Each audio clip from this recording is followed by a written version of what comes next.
Hey guys, it's Gary Vaynerchuk, and you're about to listen or watch to the NeelHome podcast.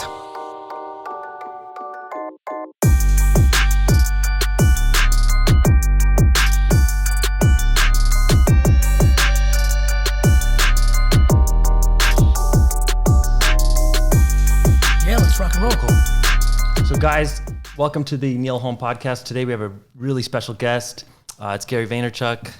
VaynerMedia. He just spoke, crushed it at this conference. We have about 2,000 mortgage industry people here.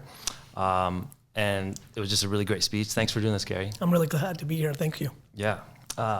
So I think a lot of our audience, especially those who follow me, because you've been such an inspiration to me, they kind of are aware of your content, and a lot of you, a lot of them follow you already. So yes, because of that, we don't need to go into we'll skip the the typical stuff that you normally do with these guys. Good. Just because I want to get straight into let's do it. Straight into some of the topics we want to discuss. So, one of the things that you talk about a lot is scaling the unscalable. Yes. So in our industry, there's been a big push over the last several years of automation, AI, bots. Just take the customer from origination to closing. And how can we automate this whole process so we can make a bunch of money and not have to work? Right. And I don't think that I think the customer values time, and I know they value the automation up front, but I still think they have a real need for advice along the way, some service and things like that. So you're probably the best example of someone who does things that are totally unscalable. Yes. And a lot, right? So yes. Why do you do that? Because I think that those are the two things that matter. I think there is upfront. I think about things in extremes and finding balance within them. So, using technology to organize a CRM or to communicate at scale makes sense. I'm probably on the way to the airport now in Vegas, make a video, and I'm gonna press a button in my community app, which is a new text messaging app that I'm in the alpha or beta of, and it's gonna text 125,000 people in one shot. I'm not sending it one by one. However, as soon as that goes out, a bunch of people are gonna be like, is this really you? Or they're gonna say something about the content I said, and then I'm gonna go one-on-one and be like, Neel, it's me. It really was me. I sent this. Or Sally, no, your issue with thought process or with Facebook strategy or with management is this. So I love scale, but I think that non-scalable is the equal dancing partner to it. And I believe people think it's one or the other. We were just in a room where people don't want to do technology at all. They're like, I'm not doing this stuff. I'm going to go shake some hands and kiss some babies at the Chamber of Commerce and the Iowa County Fair, and that's how I'm going to get my business. And then you have a bunch of people who are like, I'm going to live the passive lifestyle. I'm going to have passive income. I'm going to write a magical algorithm that's going to sell all this stuff, and I'm going to be smoking weed on a beach in the Bahamas while all these idiots. And the answer is neither is right. So you need both. I do always think there's never any complete equal. So I'm more of the mindset of 51-49 non-scalable because I do think that human variable is the decision maker in a service business. Yeah, no, I totally get that. And I think where you pick it up, you talked about on a recent podcast, you want automation maybe to get, you previously would take unscalable things and take them all the way to home. But now you're saying, let's get automation to get them to second or third base, and then I'll close, right? Yes, third and a half bases, I talk about it. Yeah. Yeah, I mean, we need, I'm looking at D-Rock as we film this, we need 10 new videographers. Well, okay, we used to do, I'd go on Instagram Live or Instagram Story and be like, email D-Rock if you're a videographer, and he would get pounded. Yeah. Then we said, you know what, before we do that, why don't we create a Google Doc where they answer some questions? Yeah. And we keep getting better at that. And what it really does ultimately is it's very logical sense. You go from the top of the funnel and you try to put some technology in place that allows you to get to a cleaner data set that allows you to let technology do what technology does. Yeah. And let humans do what humans do. Yes. And I think that will be ultimately the great conversation, debate, and really the nuances of what those things are will be a fun conversation over the next 50 years. Yeah, for sure. Another thing you talk about a lot is you're at an audience, you just did a keynote, you give the blueprint. Yes. Here's what you guys need to do. and you always say this, that like, I understand that 5 people are going to take action on Yes. this. And I do these little community events where I talk to people in my industry, same thing. Here's what I did. Here's what I did for my business. And I think you should do the same. Here's one thing we could do today. And still, like, I've done so many and one person has done it. And I'm like, why is that? Why don't they do anything? That's what got me into, I was so not interested in being a motivational speaker when I rebooted my content, 5 years ago when D-Rock and Andy and those guys came and I said, okay, let's do this again like I did with wine. But what ended up happening was I was giving away the details and the tactics, and it wasn't happening. And that's what led me to, people are insecure. People actually, I needed to go through this. It was like, wait a minute. People value an anonymous comment so much that it would make them not post the next day. It led me to, thank God that I don't have that. Thank God. And B, how do I help them start thinking about this? Yeah.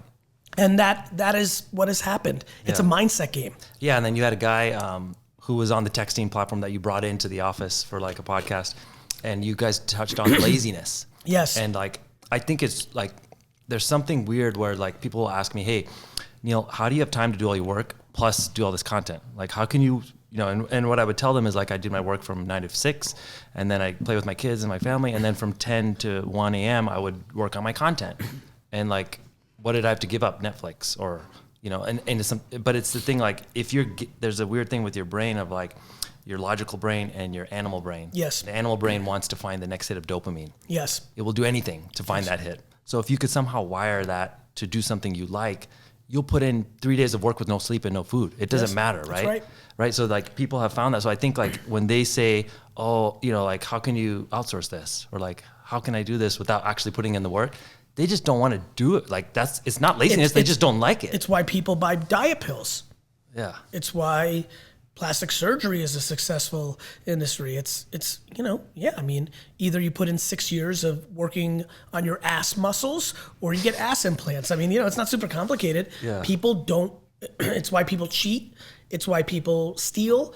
It's why people do everything wrong. Yeah. And I think like that's just something, being honest with yourself, of saying like, look, I don't necessarily care enough to do this. Like I don't want to. Which, by the way, is something I continue to try to make sure people understand. Like maybe you shouldn't. Yeah. Like what's wrong with making $58,000 a year and being happy? I'm hot on this because I know you consume my content. Yes. I'm definitely afraid of people burning out or being upset to make 210 when they could be happy as heck at 107. Big time. Not super complicated. Like it, look, sitting here right now in this podcast, for everybody listening, you have an extrovert and an introvert. Correct. Right, Neel? You talk about like, and that's what's so amazing about this. You need to find what works for you. Mm-hmm. Some people, when I think about introverts, getting to a place of having somebody follow them around with a film, that actually doesn't come natural to me. I actually normally think of like podcast and written because, look, you feel this. It's sometimes weird to live life and somebody's following you around and everyone's looking and it's, and if you don't like attention, it's definitely something. Even for me now, when, thank God for a lot of people who want to do this, D-Rock and I did it, which then became the thing you could use as the excuse to do it. Watching that early next 10,000 people that did it, I watched them publicly and could hear stories privately of them being like, well, Gary Vee and D-Rock do it. Yeah. They needed that thing to point to. When we did it, it was definitely like, I was like, ooh, this, and I'm like out there. And I was like, this is going to be weird. Like having a human being follow you around with a camera. Where are we now, D-Rock? We're on the cusp of 4 or 5 years. 4. 3? 4. This will be the Daily Bean 001 is 4 full years ago in January? In December. So we're about 4 years in. It's been a little while now. Yeah. Yeah, I think that it's about self-awareness. And I wish that on everybody. Yeah, and I think people can hack it a little bit. Like for me, I couldn't talk to the camera. I would get nervous and things like that. But if you capture conversation, maybe that's a way around the nervousness of speaking or talking. So like people can figure out a way around their neuroses. Self-awareness, right? Yeah, like yeah.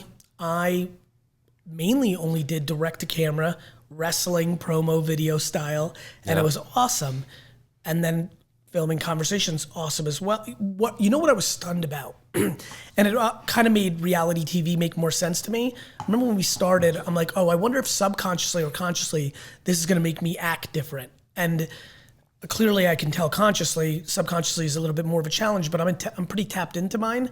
I like playing with it. Like, I'm just living my life. Yeah. I'm not pandering to the camera. I know the next day they'll be filming again too. Yeah. So you don't need to really change.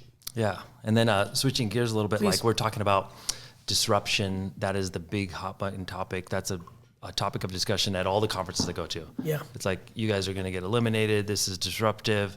You know, these guys get coming after you, Amazon, Zillow. And what I noticed about disruption, and this may be like naive of me, but it just kind of dawned on me, was like, it's always really slow and then super fast at the end. Correct. So Zillow's been around for Correct. 10 years. Everybody said, oh, Zillow's been around. They're my friend. Like, you know, they provide information. They haven't affected my business. And then I just noticed this happen in Las Vegas, in our market right here, where our company is headquartered. In Q1, Zillow had zero presence. They had a board meeting. CEO was fired. New CEO came in and says, we're going to ramp up direct to consumer. They flipped a switch.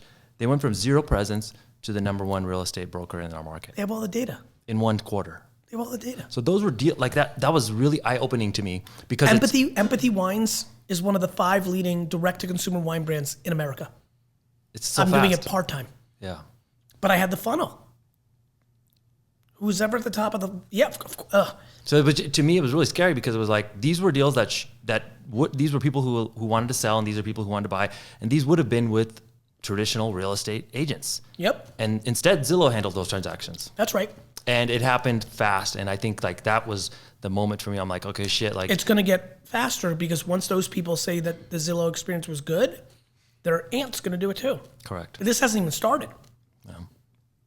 Yeah, and this was just my first kind of seeing in my local market. I love that. And, I'm glad you saw it because and- wait to Amazon and Google and Apple and Facebook, and this will go on and on. Yeah, so I think like people can no longer say, well, you know, it's kind of like it's not going to happen, or I've been. They want you to think that. Yeah, that's not to say it's going to put us out. I apologize.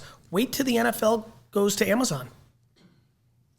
What are the NBC and CBS and ABC executives going to say then? Well, live sports. Well, now you don't have that either. So now what do you have? Some 4th-rate sitcom? And I think people got scared when you brought this up in Miami, and they were kind of shocked, you know, because you're basically calling for. They took it as you're calling for the demise of the industry. But what you're saying is it's time to level up, correct? 100%. You know, I kind of used a funny reference in today's talk. I don't even remember what I said. I'm not Doomsday Donnie. Get your shit together, Tommy. Actually, I remembered. I don't know how I did that. By the way, did that just happen, or did you like think of that? That I'm so improv. Like that concept, those words, I didn't even think I was gonna be able to recall them right now. Yeah. No, I do a lot of stuff improv. My themes are not improv; they're my thoughts. But Well, I just thought maybe you thought of it last night because it rhymed and everything. No, but oh, good. That's right. I didn't even think. Donnie, Tommy, honestly, other guy. I'm a rapper. D-Rock has always told me. Thank you. No, I didn't, and it was fun to articulate that to the room today, which I did not do at Agent 2021. I appreciate you knowing what I was trying to do there. It's what I'm always trying to do. Yeah. Look, I think that every winery in America should sell their wines direct to consumer. That would put my dad's liquor store out of business. But I believe it.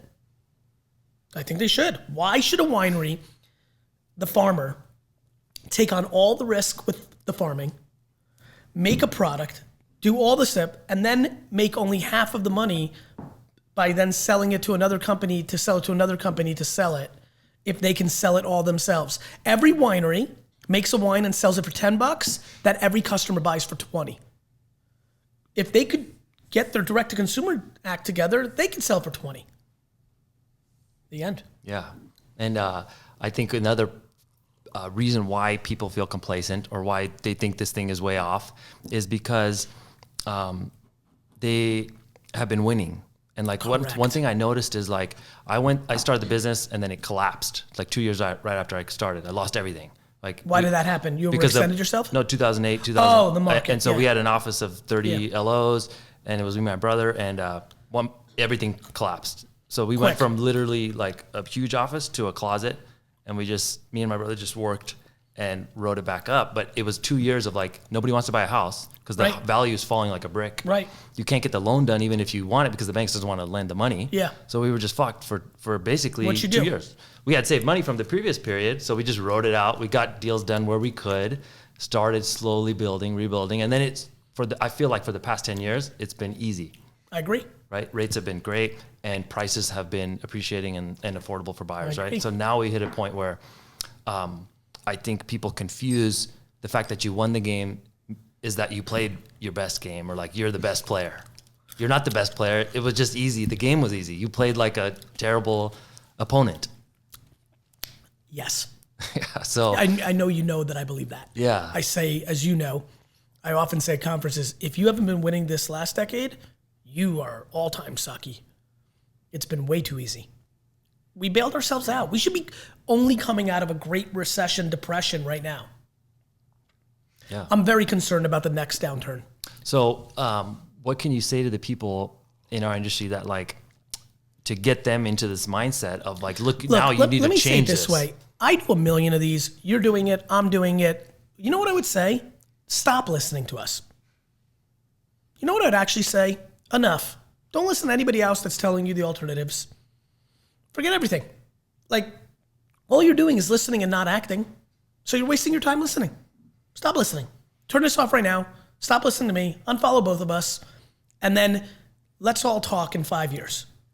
That's what how much more can you, to your point, and you feel this, you're going through this now. Yeah, I feel like I'm in a battle. I've been doing this for a long time now. Yeah. Like, I'm not out here trying to make myself feel good. I can make myself feel good doing a lot of other things. It feels nice to have an impact. And, what I would say is, I don't think our words, yours, and like, look, you know this. What do I think? I think 98% of the people listening right now need the world to punch them in the face before they do something. And they'll be sitting there the day after doomsday, whenever that is, and they're just going to say, shit, I should have listened. This voice thing I referred to today, I really mean it. I do not think the world is prepared for a voice-first infrastructure, an operating system and a UI and a consumer experience that is predicated on voice. It eliminates the ability for salespeople to intercept opportunity. I don't know a single, I know brands. I know Remax, right? I know Sotheby's. I know Quicken. I know Zillow. I don't know a single individual human mortgage person. Yeah. I have a funny feeling when people need a social media expert and it's only done by voice that Gary Vee is going to do a lot better than Social Examiner 39 or the Social Doctor. Like, people are confused of what's happening here. I'll keep saying it selflessly because I want you to win, and selfishly because I can't wait to run all this content in a decade and tell you I told you so. Yeah, it's almost just like let the results speak, right? By the way, that's the best part of my life. Like, I don't care if you're cheering for me or you're booing me. I'm just executing on the court, and eventually this will go double, triple zero, and people are gonna look around. Yeah. Today when you stood up and asked a question, talked about, hey, I followed the blueprint, first 6 months, nothing, next 6 months, boom. What I was doing, because I was, obviously I recalled the event in New York. I'm good with faces. I was watching the rest of the faces. I wasn't even really looking at you. And when you dropped the second part of your sentence, like, you saw it as well. Like, people were just like, really? Even though, the whole time they're listening to me talk and their head nodding. Yeah. And then they get affirmation somewhere else, not from me. And they're like, him? He's one of us. It's like that kind of thing. Yeah. I think they don't believe it till they see the result. Which is great. That's fine. But this is going to be what the internet did from a visual and written standpoint for the first 25 years of its existence is going to seem like child's play. What Zillow did is child's play to what Amazon's going to do if Alexa's the leading, or Google's going to do if Google's the leading, or Apple's going to do if Apple's the leading home audio device in our society. Yeah. And what the industry would say is that, oh, it's too complicated to get this online. Like in our last meeting, you always bring up the example of Uber, and the taxi driver, fuck this, it's not going to affect me, and then he's out of business eventually. So everyone pushed back on me and said, that's an oversimplification. Our industry is way more complicated than driving a cab. And why? It's really not. I think it's just like they're proving it anyways. We've made it complicated. Like the industry made it complicated. But there's billions of dollars to uncomplicate it that's going into the industry to make it simple and to make it faster and to make it easier. I have only interest in pressing buttons and not talking to a single human to get my mortgages done. I'm not alone.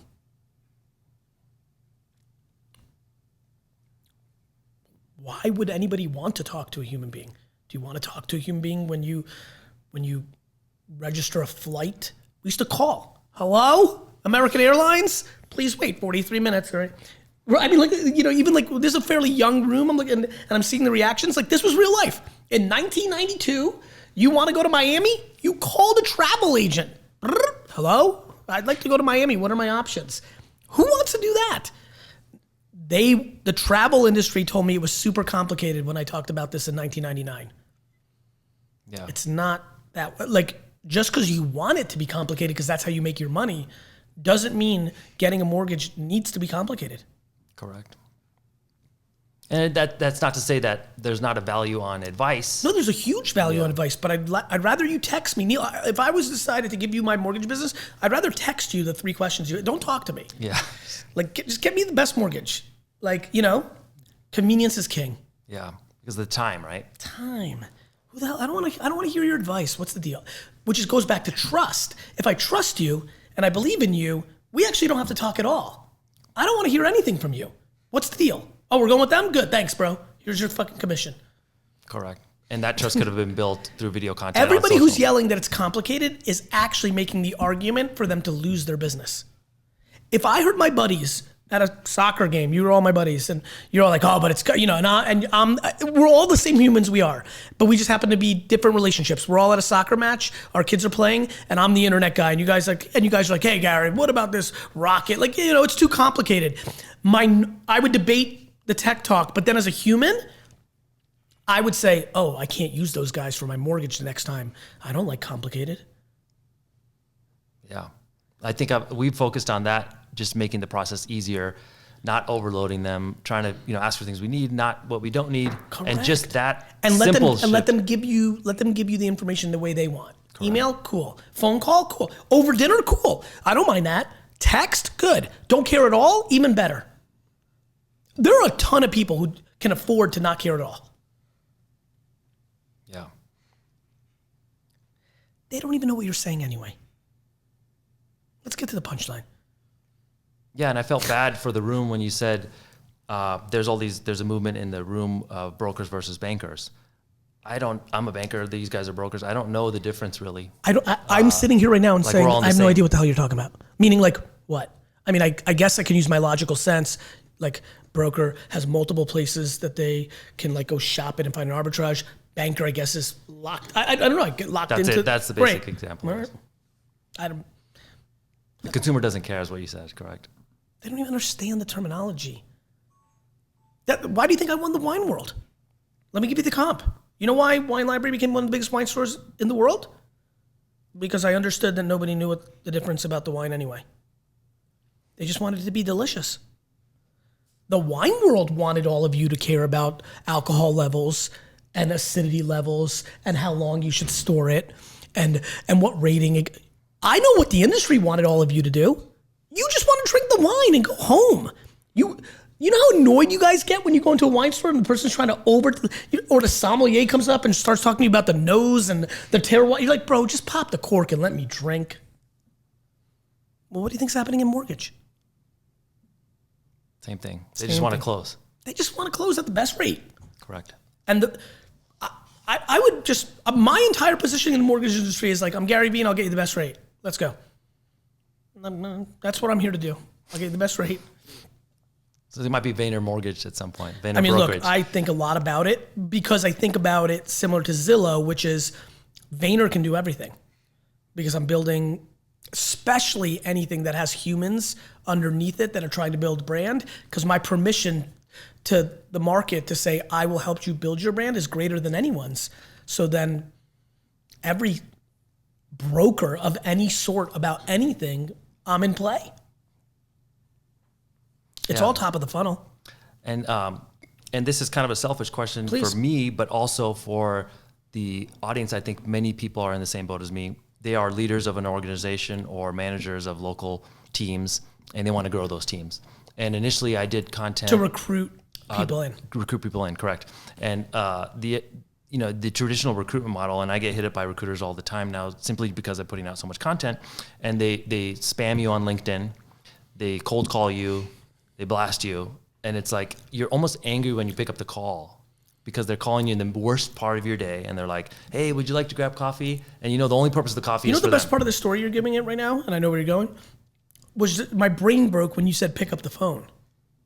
Like I have not picked up a phone call of somebody that I don't know who exactly it is in a half a decade, and I know that means in a decade nobody will. Yeah, I've just noticed like 50% of the calls aren't being answered anyways. Correct. That will continue to decline. Yeah, and I know where you're going, and I'm sorry to interject. Everybody hears where he's going. He's making content for business, but it also leads to recruitment because that's what content does. So like, what are the strategies that people can use in our position to grow their teams? Because I think that's She and he should put out content. People will see it. They'll want to join your team more than somebody else's. So is that a valuable strategy to say, Yes. like, hey, we have 2 videographers here, we Yes. have content creators. Yes. Let's use this to build your brand. It's not about Yes. the company. Fuck me, Yes. fuck the company. Yes. It's about you. Yes. And I mean, like, that's what I think about scaling up as That's far what as you're growing going to teams. do. That's exactly what you're going to do. And then if I enter Vayner Brokerage, my argument will be like, hey, I know there's people like Neil and Sally and Ricky, but I'm Steven Spielberg, right? And that should be why I do well, I think. So, yes. Okay. Yeah, but my thought was Yes, just the that. strategy is 100% right. Why wouldn't a broker want to work with you or a team member when you're, what? You want to pay the VIG to a company that gives you a business card and takes a percentage just because you sit in their goddamn office? That's the model currently. I'm aware of the model currently. Why do you think I'm like, Jesus, should I just destroy this whole thing? Or do you want somebody who does what Vince McMahon does, which takes you as a wrestler from a small federation and comes up with Mr. Perfect and then makes you famous as shit? And I think another strategy that people had brought up a lot was events, selling from the stage. And I've seen this used against people where they use that emotional connection, tell a story, and then at the end of the presentation, sell them on a $2,000 e-course. And then I'm watching people fill out the form in the audience. And, it's not the right product for them, but they somehow got hooked on that speech. Yes. I've been to several events like that. And I was thinking the correct way or the proper way was if something was really going to help the audience. What do you think about the strategy of people in my position, hosting events, bringing in, like what kind of speakers would you bring in? I mean, how should people like that? How should we structure events as a form of recruitment? It's really interesting to watch you go through this interview because I think you've got it so figured out. I'm like laughing as we're going through this, like the answer, and obviously you're trying to bring value to the audience. So much of why I'm an enigma over the last decade as a personality within marketing and sales is I've built a reverse engine. Nobody can build a bigger back of the room product than me. I could have that whole room pay me $2,000 right now. Yeah, It's what I'm a wildly dynamic communicator. I saw everyone writing down empathy wines. Like Yeah, exactly, right? Yeah. Like even that. And so to me, that, look, I think that the bot, to me, the difference between hard selling a $4,000 thing in a back room or subtly mentioning you have a wine product is, for me, if somebody buys a wine product, they're already going to also already drink wine. And from my standpoint, it's like, if you're going to go buy crappy wine at Ralph's or at Bevmo, buy this. Whereas the content you can make for free. Like the content I think the best event in your industry is the one that doesn't sell to the audience. It's the one that brings it the most value, and then they want to come back the next year. Yeah. People don't understand that karma actually outperforms short-term best sales tactics every day of the week in a 30-year window. Everybody wants it in a year and buy a Lamborghini and show their mom that fucked them up that they made it. And, I understand.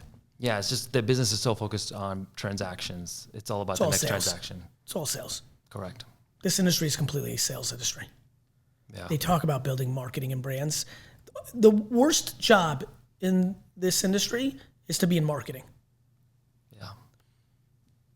Even at our organization, the marketing guy has been fired 3 times, because he doesn't provide the ROI. Correct. So they end up shit canning him. That's right. And it's a tough thing because it relies on the person taking action as well. So it's hard to do at an organizational level. That's right. So then, is it just basically leading by example? Is that the only Yes. way to get people to take action in our industry? Yeah. And I've come to that realization. That's why I think I've really tripled down. If I want entrepreneurship to not go down a shitty path, which is where I saw it going 4 or 5 years ago, I had to be the one, I said to myself, to put honor in entrepreneurship. How proud I'm seeing weird stuff now. I'm literally seeing on Instagram, alpha entrepreneurs say things like gratitude and empathy. And I'm like, woo, there's no debate because you can track it all. I'm the guy that put that into the system. That's cool. Yeah. That's really neat. And I'm seeing it. And it's very exciting. Yeah, and I remember you asked me this when we first met in New York. You said, what was the piece of content that kind of shifted? And I couldn't think of it at the time, but I remember right afterwards, I remembered. It was like you were in a hallway, maybe going on to an event, almost like a back hallway. And you said, this might have been 2 years ago. I'm not sure when you filmed it, but you said, you're either on this side or that side. It was like you're either this guy who's complaining, the government sucks, fuck the industry, fuck all this sucks, or here's an opportunity, how can I do this? And for some reason, I was that dude who was like, fuck, this sucks, or, the game sucks, it's rigged, it's fucking rigged. Right, the big guys are gonna win at the end. And I don't know what happened, but that video, it clicked. It hit. And so I think that happens with many of your content. What's funny? It's funny, it happened a little bit here today. I think, I kind of felt it, and I know it's gonna work for someone, which is David wins all the time. I made that David and Goliath reference. David wins all the time. Upsets happen. Buster Douglas should have not beat Mike Tyson. Mike Tyson was fat and slow and hooking up with too many girls in Japan. Buster Douglas's mom died right before the fight, and he got motivated. David wins all the time. You just have to be David. Because if Buster Douglas, actually, what a great comp. Buster Douglas beats Mike Tyson, and then he becomes Mike Tyson, meaning he gets the glory of being the real life Rocky. He comes in 50 pounds or 30 pounds overweight against Evander Holyfield in his next fight and gets knocked out and disappears off the face of the earth. He lost that drive. He lost that drive. He lost that drive. He got involved in the champagne and the caviar of one of the great moments in sports history. I don't blame him. It's pretty easy to understand how. But that is the game. That is the game. And I spent a lot of time trying to think about how to use my talents as a communicator to have that one moment. This feels so amazing to me to hear that from you. I have the ability to communicate that in one moment can absolutely change the way somebody thinks about something. I'd never seen you before. It just popped up in my Explore page one day. And it was a 30-second piece of content. And look, I'll be honest with you. I'll be very frank about this. I want to share this. I'm aware that most people that have the level of communication skills that I have tend to go the other way. I got very lucky that I also had a selfless framework. Yeah. Hitler was an all-time communicator.